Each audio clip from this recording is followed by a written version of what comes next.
Hello everyone and welcome back to Wargame Red Dragon. Today we're taking a look at a very short game. This was just a public match, and before you look at the kernel versus private thing, keep in mind I have about 1,050 games in this, which is quite a lot.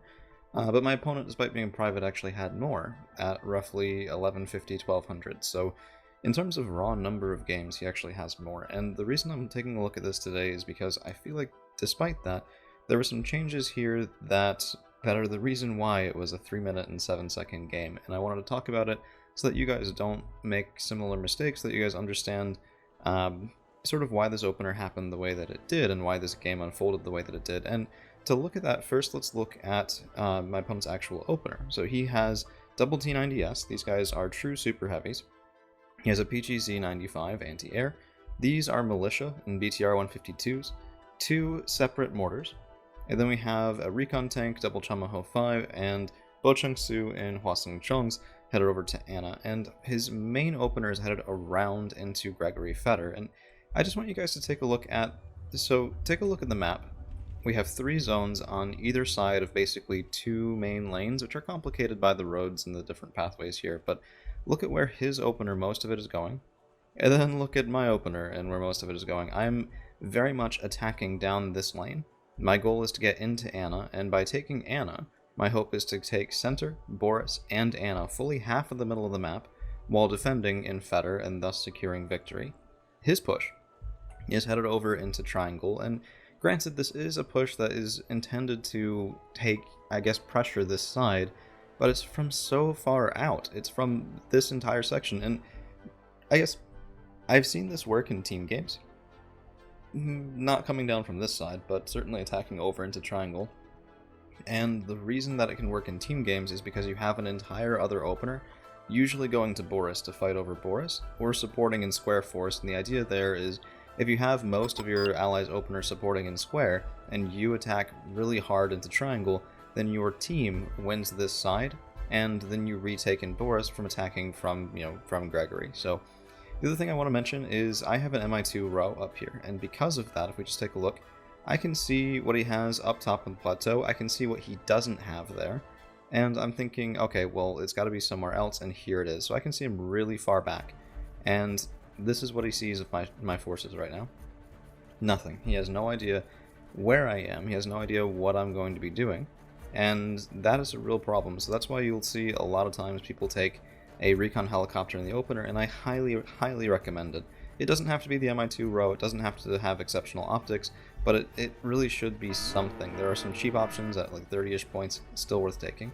So on this side, I'm up onto the plateau, I have BMP-1s. I was taking a very weird Baltic mechanized deck, but you know, deck testing and all that is kind of fun. And then I guess the other thing too is, let's talk about the double T90S, because this is where it really starts to hurt. This is 170 points.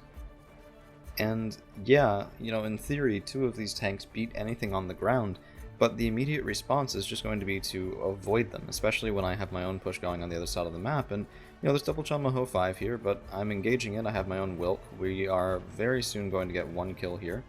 Yeah, there it is. And then I'm going to withdraw. And here's the other thing. You absolutely cannot have only 1 AA piece and then leave it spotted, because this is what's going to happen to you. And yeah, it's a little bit rude, but I see the PGZ95, I see the T90S, I've already done the math in my head on that there can't be that much else over here just because of how expensive this is, right? It's 340 points. Granted, there was no second CV buy, but it's just really expensive. So I saw double Chamaho, it's 180, we have 340 over here. There's really not that much room left for anything else. So what I would suggest that you do if you want to pressure into Triangle like this, there are a number of ways to do it. Most people will come down here and they'll take these 2 roads. And the idea is that you send slower stuff down here, send faster stuff down here, and you make use of the really weird line of sight in this sort of L, so from here and then down the straightaway. And granted, his T90Ss are in position, but the other thing I would suggest is when you take militia for this, which you should, you spread them out and you push them through several different locations, and you have better infantry that are coming up here to fight.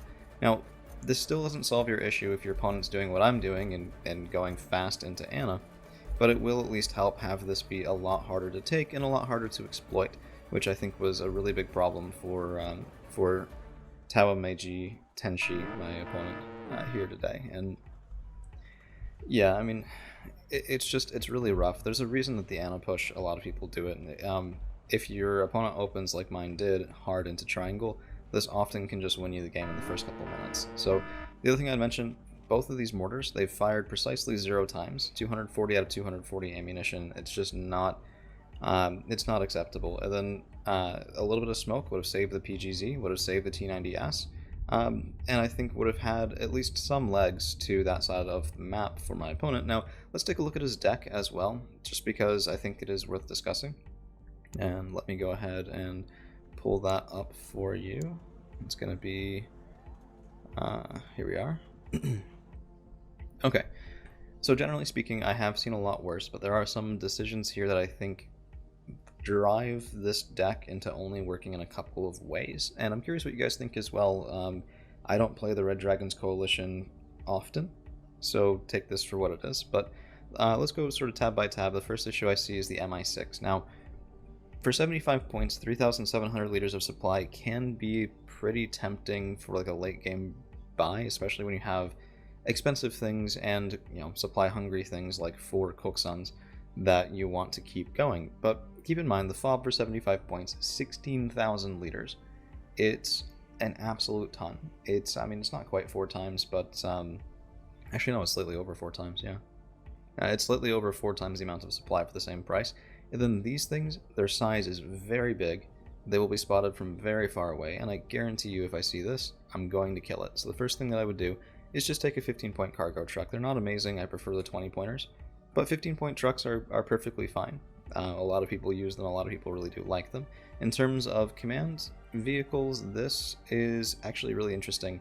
It's a note about command tanks, because the whole point of getting a command tank is being more resilient to indirect fire. And the Chunmo Ho CV at 120 points actually isn't all that much more resilient, particularly to indirect fire that will hit from the top, so things like heavy HE artillery or cluster artillery, because it only has 1 top armor compared to the ZZZ 59-1. Now, what you'll lose here is actually no availability, so never mind on that. The availability is the same. I highly recommend, if you're going to take a command tank, pay 15 points more and have it actually do what it's intended to do, which is survive just that little bit longer. Moving on to infantry, this is really the main part of the deck that I think commits this player to a very particular style of play, because there's no drop in quality, so there's no intermediate step in quality between the Bochung-Su at 10 points and the Yoshjundai 90 at 30 points. And Yoshjundai 90 are pretty high performing, I'd say. I mean, 23 AP power is really nice, the RPD is really nice. I'd rather have a 35-point squad with a better launcher, but hey, you know, you do the best that you can, and these guys can and will win infantry engagements, and they can and will deal with armor so long as it's not requiring, you know, sustained fire from the anti-tank weapons here. But I think what this deck is really missing is something, because keep in mind, these Bochung-Su are also in Hwasong Chong, so every line infantry costs this guy 30 points, a double stack costs 60 points. If I were him, I would delete one of these immediately, and I'd go in here, I'd take the transport that has 2 frontal armor, and I'd put in some base Lujan Dewey, probably at hardened. And the whole reason is this is 10 points cheaper, it's 20 points per card, 40 points for double stack, and these Lujan Dewey will way outperform Bochung-Su in terms of actual infantry fighting. So they have the Type 81, which isn't bad at all, they have a pretty decent main weapon, and they have shock training, and it's all for 5 points more and actually 10 points less overall once you factor in the transport. And here's the thing, the Hwasong Chong is very good, but 19 per card, you don't need 38 of these. It's just, it's an absolute ton. And I mean, when you think about it, that's 760 points of just Hwasong Chongs, not even including the infantry inside, which, I mean, that's a lot of points. You can never really buy all of that out. I mean, maybe you can, but I'd suggest you'd have other problems first when you do that. So just some Lujan Dewey, and quite personally, I don't like the double card of Special Forces here, and in particular, I don't like it because it leaves out an ATGM team. And actually, how I would do this, quite frankly, is I would take the Bochung-Su and something cheap as well. Although if you wanted something, yeah, I mean, you could take it in the 60p. That's not the worst thing ever. If you wanted something that could kind of fight, maybe look at the VTT 32-3. It's not my favorite. I would probably just take it in the 50pk. We'll take that, and then we'll have the, now we have Militia. Yeah, we probably actually don't need this in something that can't fight, so I guess maybe leave it in. But the reason I was fiddling around with that is because you need an ATGM team. You absolutely need it. And I'm a big fan of, for when you're playing Red Dragons, take the Fago team in the Hwasong Chong. And yeah, it's more expensive, but this is anti-air and anti-tank in one package, and at least that makes a lot of sense. Plus the Eagle is actually pretty good. So I think you definitely need an ATGM. And if you're going to keep the Bo Chung Su and the Hwasong Chong, then you may as well make this on cheap wheels so that you can still have it in your opener. And that at least is slightly better, although not organized properly. So moving on from that, the tank tab I don't really have too many issues with. I don't really use this guy that much. I don't think it's amazing for 140 points. But I've seen people use it, and I've certainly been smacked by it. I'm not really going to take issue with that. I think more of the problem comes in the support tab. So the HQ61A is, it's a bit gimmicky, and if you're not used to using it, it can be very, very tough to use. And the PGZ-95 is actually really nice, I like it quite a bit, but if you'll notice, the only wheeled AA does not have fantastic anti-helicopter range and only has 2 missiles, and that is just very swingy indeed. So actually we need 3 more points. Here's what we're going to do. We're going to, for right now, we're going to delete one of these planes, particularly the Helicopter Hunter, much as it pains me to do that. And we're going to redo this support tab a little bit. So what we're going to do is we're going to take the HQ7. Now, this is basically a Kratel. I mean, it even has the Kratel missile. And while it isn't amazing, it's fast-wheeled anti-helo in the opener. So that is, most decks that have this option take this option, and for good reason. You could take the Pong guy instead, but you'd need something fast. Now, in terms of anti-air that's more dedicated toward anti-plane, I guess the HQ61A is just fine. It's not my cup of tea, but I mean, you don't really have a ton of other options. Actually, how does that compare to the Pong guy? 2 missiles each, yeah, 6 for 5 points, the accuracy is quite a lot better. Yeah, so I guess I would take this up-bedded every single time, and then just take something for your third, probably a Spag. I don't particularly like the Shilka, I'd probably take the Type 80. But if you did want something high-performing, the PGZ-95 will kill planes, it will kill helicopters. It's just too slow to be relying on just this in the opener. So we have our 3 cards of anti-air, we have fast-wheeled anti-helo, we have a little bit weird anti-plane, but it still is anti-plane, and we have our sort of Spag multi-purpose. It's pretty expensive for that, but it is decently high performance. Now, on to the support.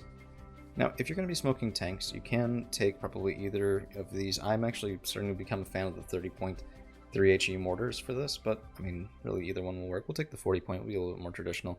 And if you do want the Koksan, we still can fit it in. Not my cup of tea, but I'm not trying to alter this deck into what I use. I'm just trying to, if the person I'm playing against is seeing this, just make it a little bit better for 1v1, in my opinion. So we're going to take 2 up-bedded Koksans, because really, do you need 4? And I think in 1v1, you probably don't. In team game, maybe, but 1v1, probably not. And then this is a little bit interesting. So 4 cards of recon and no recon helicopter is just not acceptable. And then the TY90 I think is a little over specialized. I don't know. We're going to drop that. We're going to go into the recon tab here, and we're going to look at our recon helos, and particularly the MD500D versus the MI1. These are sort of the different ends of your performance from your recon helo tab, and I'm a big fan actually of the MI1, just because if it's not going to have guns, I may as well get 7 of it, and unless you want something expensive and are used to keeping it safe because of that exceptional stealth, this is a little bit safer. Another option that we could have done is, quite frankly, cut the ZZC 56. And you can do a number of different things here. He does have the recon tank in, and that's a very good thing to have. But you could also take the PT-76 as a cheaper option, or just leave that out. This is a... no sniper teams, please, thank you. Lead Ren are very good, and I think how we're going to order this, yeah, let's just order it how I would. Help me know what I'm doing here for this. I would probably, take 5 of those, and then we're going to take some Lee Ren in a truck and Lee Ren in the WZ-551, because this thing can fight decently well, and having the autocannon in the opener is quite useful, which notably we don't have here, really. I mean, the BTR-80A does, but I mean that's with our really expensive wheels. So I think actually that will have me say that yeah, we're gonna come in here, we're gonna take the Banteng Fago and the Hwaseng Chang, and we need to have something faster. So we're actually going to take our that'll be fine. That'll be fine. We're gonna take Bochung Su in something fast. So let's just go to lines. Apologies if this is a bit scatterbrained. I really don't play this deck very often at all, so it's a little bit tough for me to really make great suggestions here. But I mean, we have 4 points left at this point. If you want another helicopter, you can do that. If you want another card of recon, you can do that. And that's probably what I would take, just because. Well, no, I mean we could take a gunship here. Yeah, let's take another card of recon, and particularly we're going to take a card of recon vehicles with the PT-76. Now, you might wonder why you have this if you have the 62G. This is entirely a 15-point, surprisingly annoying card. It's not really meant to kill much, but it will kill infantry that's trying to sneak through, and it'll at least dissuade because people will see the tank gunfire. And that's 54 to 55 activation points, entirely fine. Didn't really talk about the plane tab too much. I'm not a big fan of the Q51D, but you know, personal preference on this. If I had to, I'd probably say take the JH7. And for your other work, I'd probably take the J7H. 4 of them. It's remarkably annoying to have these guys come out and drop 1,000-kilogram bombs. Just keep in mind, for all their speed, they have 0 ECM. So I hope that's this helps someone out there. If my opponent sees it, you know, it was a nice conversation we had afterward. Good sportsmanship, and that's always nice to see.